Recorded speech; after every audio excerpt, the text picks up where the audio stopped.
comigo. Pelos prados e campinas verdejantes eu vou. É o Senhor que me leva a descansar. Se eu encontro mil abismos, se eu encontro mil abismos, nos caminhos eu vou. Minhas forças o Senhor vai animar. Com fé.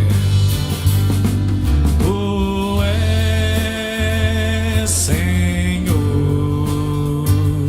o meu pastor, por isso nada em minha vida faltará.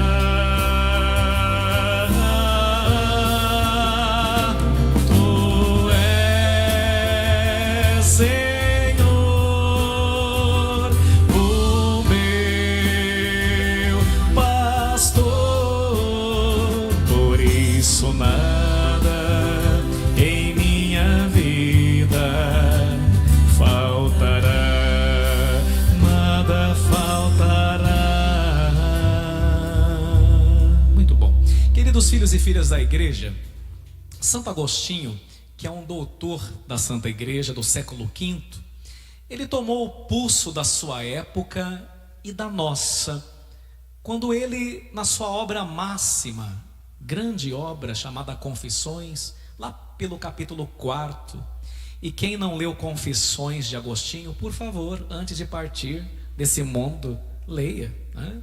Santo Agostinho vai dizer: fizeste-nos para vós, Senhor, e inquieto permanecerá o nosso coração, enquanto não descansar e repousar em vós. Santo Agostinho tomou o pulso da época dele, século V, mas também tomou o pulso da nossa época, porque a cada dia que passa, nós estamos percebendo que as pessoas estão com muita pressa, não é?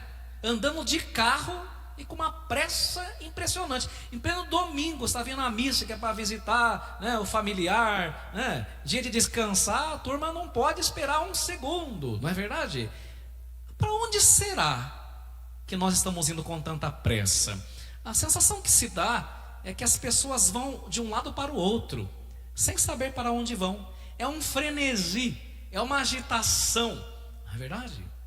Agora, os psicólogos e psiquiatras estão dizendo, né, que as pessoas estão sofrendo de uma doença nova.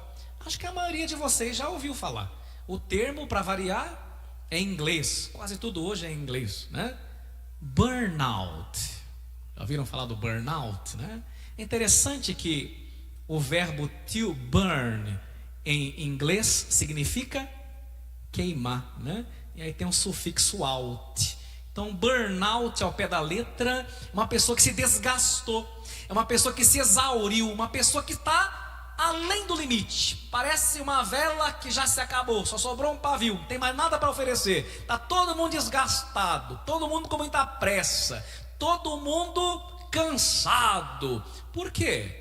Porque nós somos uma sociedade que não aprendeu a descansar no Senhor. E aí é interessante, porque eu escuto muitas pessoas, vocês nem tanto, porque graças a Deus vocês já vêm à missa, né? Já é um bom começo, né? Mas a gente escuta muita gente nas nossas andanças por aí, né? Pela rua, pelos hospitais, e as pessoas falam assim, eu vou ficar com essa câmera aqui, vem mesmo pra cá. As pessoas falam assim, para quem está em casa, que eu gosto de pregar também para quem está em casa. Então você veja, as pessoas dizem assim: padre, eu até gostaria de ir à missa, eu até gostaria de rezar, mas não sobra tempo, padre. Não sobra, sabe? É muito trabalho. Você percebeu no evangelho de hoje que os discípulos de Jesus não tinham tempo nem para comer? Mas a maioria de vocês nem janta mais junto em casa. Qual foi a última vez que você fez um almoço, todo mundo na mesma mesa? É cada um no seu quarto com o Zap Zap e o TikTok. Não é verdade? E o cúmulo do cúmulo ainda é quando o filho mais velho ou o filho adolescente de lá do quarto manda para a mãe um zap, traz o lanche, né? É fast food em casa, né? Nós estamos nesse grau. Dá para contar na mão as vezes que nós estamos nos reunindo como pessoas, porque nós entramos nessa loucura. Outro termo em inglês, workaholic. Agora outro nome, workaholic. O que é workaholic? É só trabalho, trabalho, trabalho, dinheiro, dinheiro, dinheiro. E a gente está se matando, a gente está ficando doente, porque nós estamos caindo nesse engodo, isto é, nessa mentira de que a gente vale não por aquilo que a gente é. Nesse mundo capitalista, neoliberal, a gente vale por aquilo que a gente faz. Eu não sei você, mas a gente está tão nessa coisa que tem que produzir, tem que fazer, tem que inventar, tem que escrever, tem que trabalhar, tem que picar o cartão, que quando a gente para um pouquinho numas férias, a gente se sente meio vagabundo. Acontece com você, acontece comigo. Eu tenho que estar fazendo alguma coisa. Se eu parar um pouco, eu estou muito vagabundo. Porque nós estamos convencidos que, repito, que nós não valemos pelo que nós somos. A gente vale por aquilo que a gente produz. E quando nesse mundo neoliberal você se torna um zero econômico, você não serve mais para nada. Quantas e quantas vezes uma pessoa cai na cama, uma pessoa por alguns motivos fica tetraplégica, quem sabe só movimenta os olhos e ela vai se sentir inútil. Às vezes a pessoa se aposenta. Eu escuto muita gente falar: ah, padre, não estou valendo mais nada. Como você não está valendo mais nada? Carregou sua família nas costas, cuidou dos seus netos, foi uma pessoa presente, foi uma pessoa que deu sangue, uma pessoa que deu a vida. Mais do que justo, agora é a hora de descansar. Porque agora os avós estão sendo pais, né? Porque a turma está pondo filho no mundo, não está querendo cuidar não. Vai para festinha, para balada, quem cuida é os avós. Chegou a sua hora de curtir um pouco a vida, minha filha, meu filho, de descansar um pouco. Pega um pouco essa aposentadoria, vai passear com a sua velha. Que isso, mais que justo. E o Senhor hoje está permitindo. Pega o velho e a velha e vai andar. Isso mesmo, vai no resort, vai descansar. Você já trabalhou a sua vida inteira. Você não vale por aquilo que você faz. Você vale por tudo aquilo que você construiu ao longo da sua vida. Você construiu sua família, você construiu um patrimônio. Não foi fácil, Jesus viu, Jesus estava lá. Agora é justo que você aproveite a companhia do seu marido e vice-versa.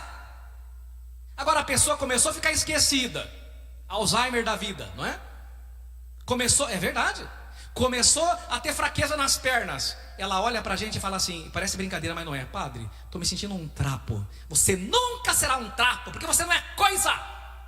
Você é templo do Espírito Santo. E olha tudo de bom e de maravilhoso que Deus construiu através de você. Aí talvez você fique pensando assim: mas padre, o que tem a ver com a palavra? Você não percebeu ainda? Vou te explicar. O evangelho de hoje, que é muito curto, ele é a continuação do evangelho de domingo passado. E o que foi que Jesus fez no evangelho domingo passado? Ele enviou os seus discípulos em missão como? Isso, muito boa memória. Enviou seus discípulos em missão 2 a 2. E a turma foi um sucesso, viu? A turma evangelizou, expulsou endemoniado, curou paralítico. Pedrão pregou pra caramba. E tem vezes que você vai para a missão, você volta contente. E tem vezes que você volta fracassado, viu? Faz parte. Não é só vitória essa vida não, viu? Essa vida também tem fracasso. Não vai dar sempre tudo certo não. De vez em quando vai dar errado. Mas faz parte. Mas dessa vez deu tudo certo. Aí eles voltaram domingo passado. Agora eles voltaram. Então domingo passado eles saíram. Foi uma beleza.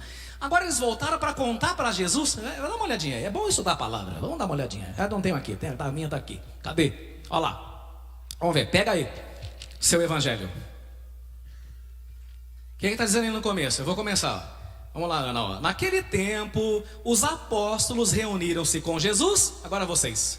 E contaram tudo o que haviam feito e ensinado. Então eles estavam contentes. Sabe quando o filho quer mostrar para o pai tudo que aconteceu? Olha, pai, o que a gente fez? Olha o que a gente produziu. E Jesus com certeza sorriu. Ele sabia que ia dar certo. Jesus falou: legal.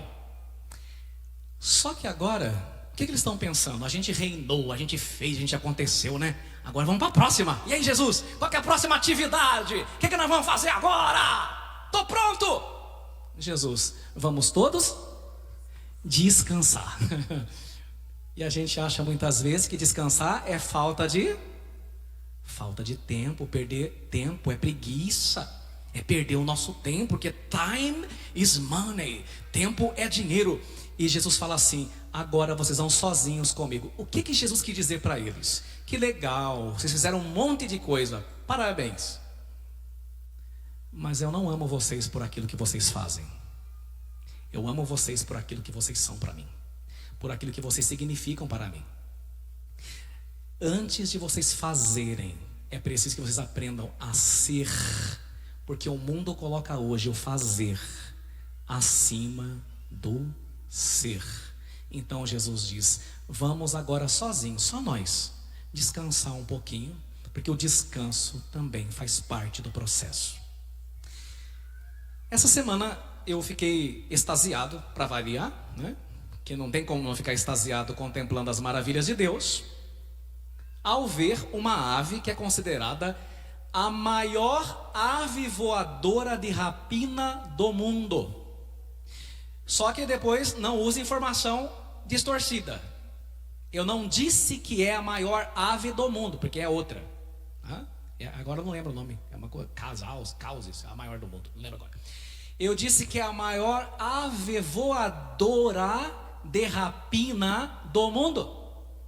E qual que é a maior ave voadora de rapina do mundo? O condor andino, ou condor dos Andes. Ele tem esse nome porque ele fica ali nas cordilheiras dos Andes, né? Aqui na América Argentina, Chile.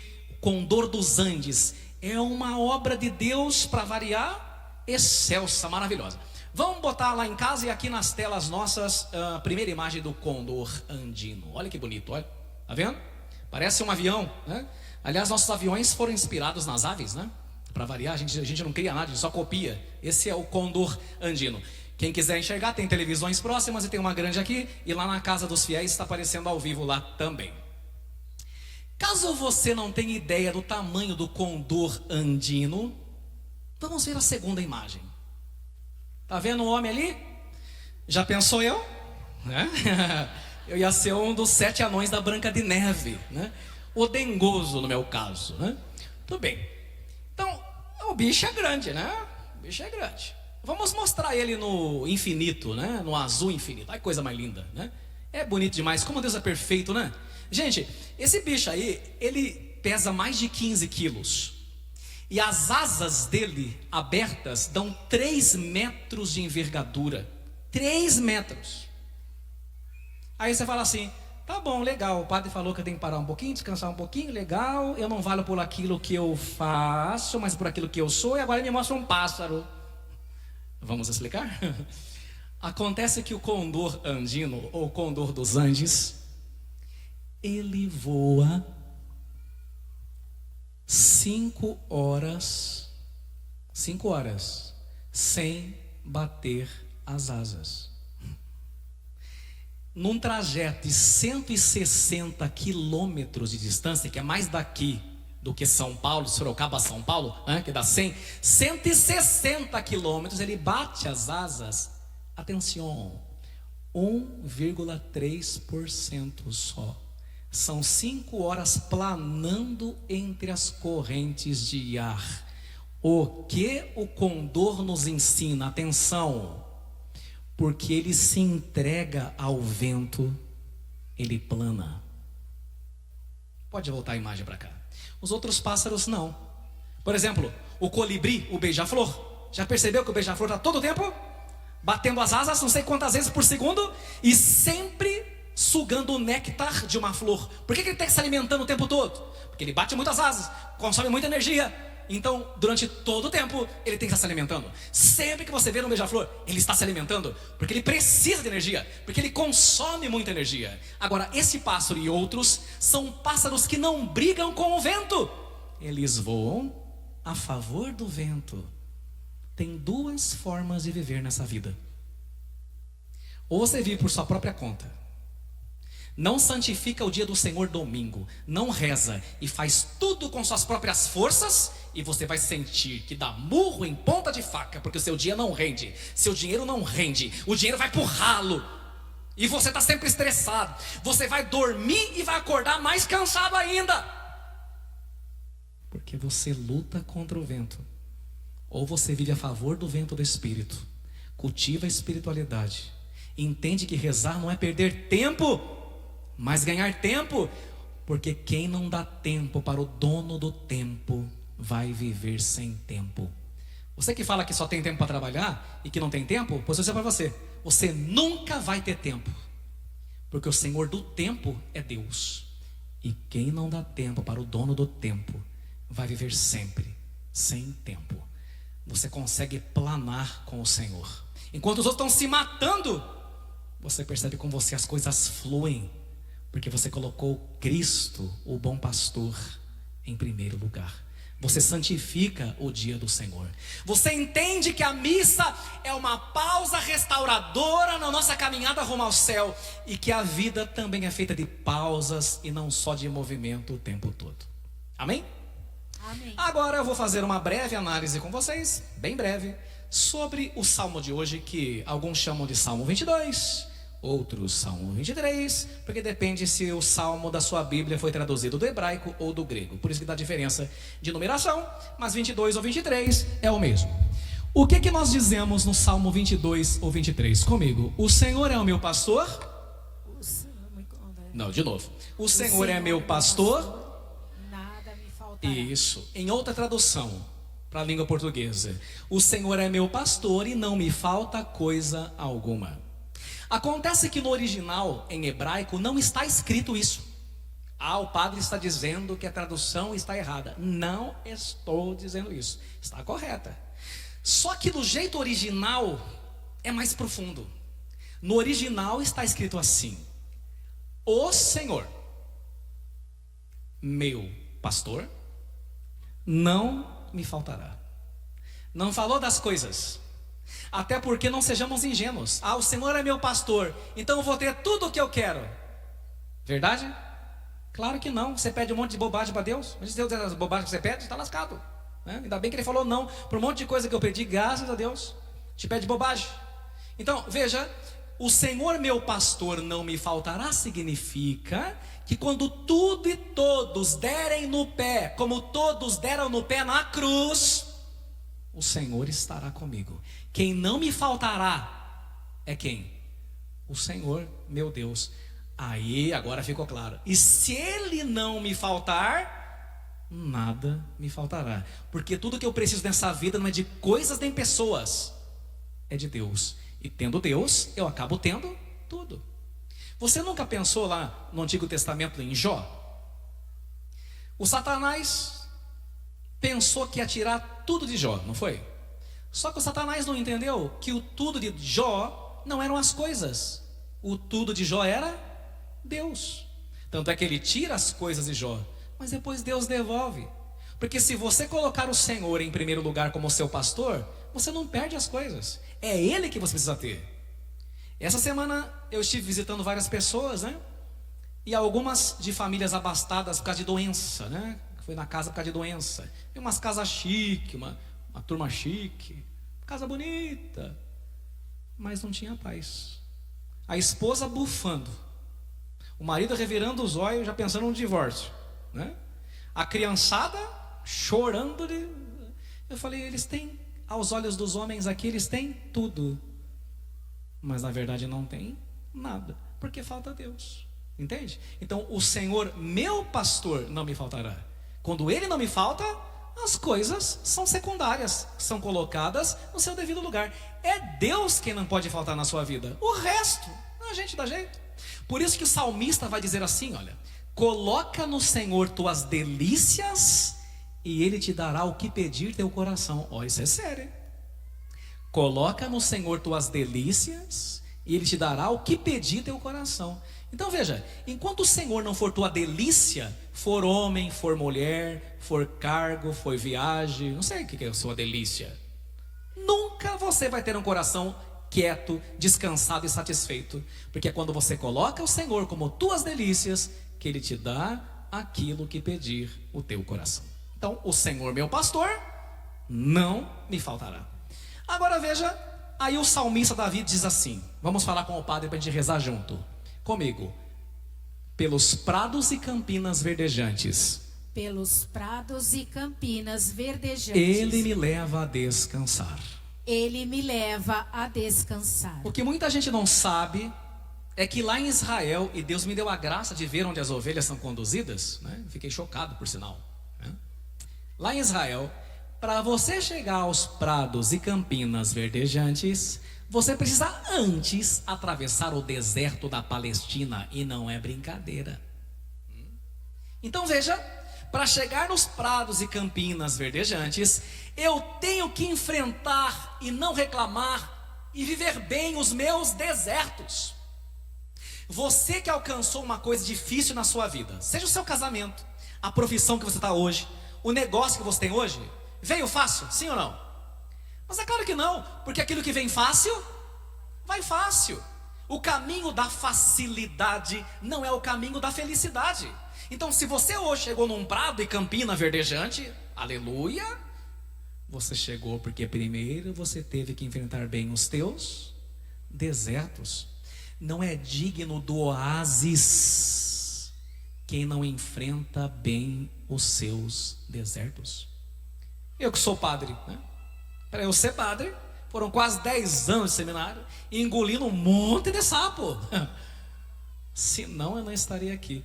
Porque antes dos prados e campinas verdejantes, é preciso que você viva bem o teu deserto, como Cristo viveu antes da sua missão, sendo tentado pelo demônio 40 dias e 40 noites. Muito bom. Então veja bem, ela sai do deserto e vai para onde? Já esqueceram? Já esqueceram? Então vamos lá, vamos de novo. O pastor começa com as ovelhas onde? Meu pai. Vamos começar a missa de novo? Em nome do... Não, brincadeira. Então, o pastor começa com as ovelhas no deserto. Aí elas vão caminhando, enfrentando o deserto e chegam nos prados e campinas verdejantes. Talvez algum de vocês fale assim, padre, onde está esse prado que eu não cheguei ainda, que eu só estou vendo deserto. Vai chegar. Sei que você vai chegar. Então, chega nos prados e campinas verdejantes. É uma beleza. Só que daí, que ela chegou nos prados e campinas verdejantes, a noite começa a cair. O sol vai embora e começa a escurecer. E agora é hora de voltar para a casa. Você entendeu que isso é a nossa vida? O deserto, né? As conquistas que a gente tem nessa terra, e depois chega a hora de voltar para a nossa casa. E onde é a nossa casa? O céu, a nossa pátria verdadeira. Filipenses capítulo 3. Irmãos, nós somos cidadãos do céu. Só que você veja, a luz acabou. Não tem lâmpada. Não tem lâmpada. Não tem asfalto. Não tem rodovia. E o pastor tem que levar as ovelhas no escuro. Por isso, olha lá, reza comigo. Se eu tiver que caminhar pelo vale escuro da sombra da morte, pelo vale escuro da sombra da morte, não temerei mal algum, não terei mal porque algum, estás comigo. Porque estás comigo. Você entendeu por quê? Porque aí tem uma coisa, a ovelha é um dos bichos mais medrosos que existem. Você tem uma ideia? Não estou brincando. A ovelha, quando escuta o lobo rosnando, já infarta e morre antes que o lobo ataque. Ela morre com antecedência. Como muita gente também, né? Esprivitada, como dizia minha avó, né? Gente nervosa, né? Faz tempestade num copo d'água. Segunda coisa, a ovelha, gente, é míope. Ela enxerga só no máximo a 5 metros de distância. Igual eu aqui, já não enxergo nem o rosto do Abel aqui, ó. A ovelha é míope. Então você veja, elas não enxergam e tem medo. Aí quando elas estão caminhando, o pastor vai na frente, elas estão caminhando, né? E o pastor olhando o tempo todo. Tem hora que o pastor vai atrás, tem hora que ele vai à frente, tem que saber o ritmo. Aí elas estão caminhando, não enxergam. Quando elas começam a escutar o leão rosnando e o coiote uivando, elas travam. Da tela azul do Windows, pam, dá um bug. É sério, elas travam. Por quê? Porque os medos nos paralisam. Quando a gente não olha para o Senhor, a gente afunda igual Pedro, né? Aí elas travam. E aí, o que eu vou contar para vocês não é invenção da minha cabeça. Eu vou contar para vocês o que acontece. Na hora que elas travam, porque elas pararam de olhar o pastor e estão escutando os ursos, os coiotes, os leões, o pastor faz duas coisas. Primeira, ou ele toca para ela uma música, olha só como ele é romântico, né? Sabe aquele instrumento da Bíblia chama saltério, parece um banjo, uma violinha que Davi tocava? Ou ele toca e na maioria das vezes ele começa a cantar para a ovelha. Por dois motivos. Primeiro, porque a voz dele acalma as palpitações do coração da ovelha. E segundo motivo, porque quando elas começam a escutar a voz dele cantando, elas não ouvem mais a voz dos inimigos. E elas prestam atenção no pastor e chegam em segurança do outro lado. Queridos, Jesus é como uma mãe que canta para o filho ou para a filha que acordou à noite com medo do pesadelo, para que o filho durma em paz. E eu vou ser ousado. Não te admires e nem te espantes se na hora do medo e da angústia Jesus cantar para você, porque ele canta e a voz dele é inigualável, é magnífica e é a única voz que acalma de verdade o nosso coração. Por fim, uma última coisa, reze comigo. Preparais à minha frente uma mesa, Preparais à minha frente uma mesa, bem à vista do inimigo, bem à vista do inimigo, e o meu cálice transborda. e o meu cálice transborda. Sabe qual é essa mesa? Esta. O Senhor põe essa mesa para nós todo domingo. O Satanás, que é o nosso inimigo, vê a mesa e odeia. Porque a gente consegue tomar desse cálice transbordante de bênção e de salvação na frente do inimigo. Ele não pode nos fazer nada, porque o pastor nos protege, nos defende, nos nutre e nos alimenta. Quem não se coloca nesta mesa, quem não vem fazer parte dessa mesa no dia do Senhor, não conseguirá experimentar o cálice que transborda e tampouco beberá dessa torrente bem à vista do inimigo. Quando a gente está nessa mesa com o cálice transbordante, com o óleo em nossa cabeça, em nossa fronte do santo crisma, o inimigo só rosna, mas não pode nos atingir, porque o Senhor é nossa defesa e é Ele quem nos guarda. E não dorme nem cochila aquele que é o guarda de Israel. Amém? Amém. Dá o tom para nós. Seu cajado me protege, eu jamais temerei, e para sempre com o Senhor eu estarei. Com fé. Tu és Senhor, quem? O meu pastor, por isso nada em minha vida faltará, nada faltará. Tu és Senhor,